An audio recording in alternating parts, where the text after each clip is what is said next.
রাজধানীর ধানমন্ডির ৩২ নম্বরে শেখ মুজিবুর রহমানের বাড়ি গুঁড়িয়ে দিয়েছে বিপ্লবী ছাত্র জনতা। এবার সেখান থেকে কিছু হাড়গোড়ের আলামত সংগ্রহের কথা জানিয়েছে পুলিশের অপরাধ তদন্ত বিভাগ সিআইডি। সোমবার সকাল 8:45টার দিকে সিআইডির ক্রাইম সিন ইউনিট এসে আলামত সংগ্রহের কাজ শুরু করে। দীর্ঘক্ষণ তারা আলামত সংগ্রহ করে। বিষয়টি নিশ্চিত করে সিআইডির মুখপাত্র বিশেষ পুলিশ সুপার জসিমউদ্দিন খান জানান, ধানমন্ডি ৩২ নম্বরে সিআইডির ক্রাইম সিনের একটি দল সকালে গেছে। ক্রাইম সিন অপরাধের আলামত সংগ্রহে দক্ষ একটি দল। তারা সেখানে অপরাধ সংক্রান্ত আলামত সংগ্রহ করছে। এর বাইরে এ বিষয়ে আর কিছু এই মুহূর্তে বলা যাবে না। এ বিষয়ে ধানমন্ডি থানার ওসি আলী আহমেদ মাসুদ বলেন, ৩২ নম্বরে কিছু হাড়গোড় পাওয়া গেছে।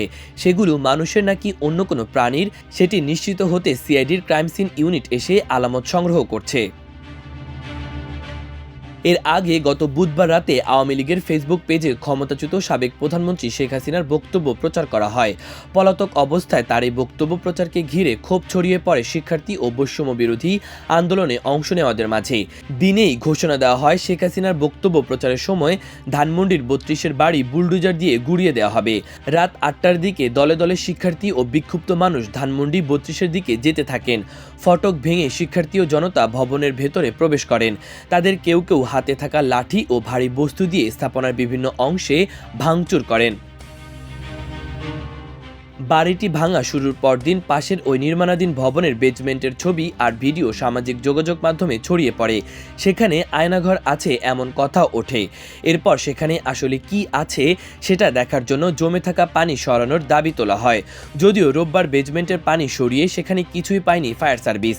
ফায়ার সার্ভিসের দায়িত্বরত কর্মকর্তা মিজানুর রহমান জানান, ওই ভবনের বেজমেন্টের পানি অপসারণ করে আয়নাঘর বা তেমন কিছুর অস্তিত্ব পায়নি ফায়ার সার্ভিস।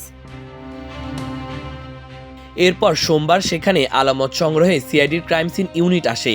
সেখানে ধানমন্ডি থানা পুলিশের উপস্থিতিতে আলামত সংগ্রহের কাজ করে তারা। উদ্ধার হওয়া হাড়গুলো কোথায় পাওয়া গেছে সে বিষয়ে নির্দিষ্ট কিছু জানায়নি তারা।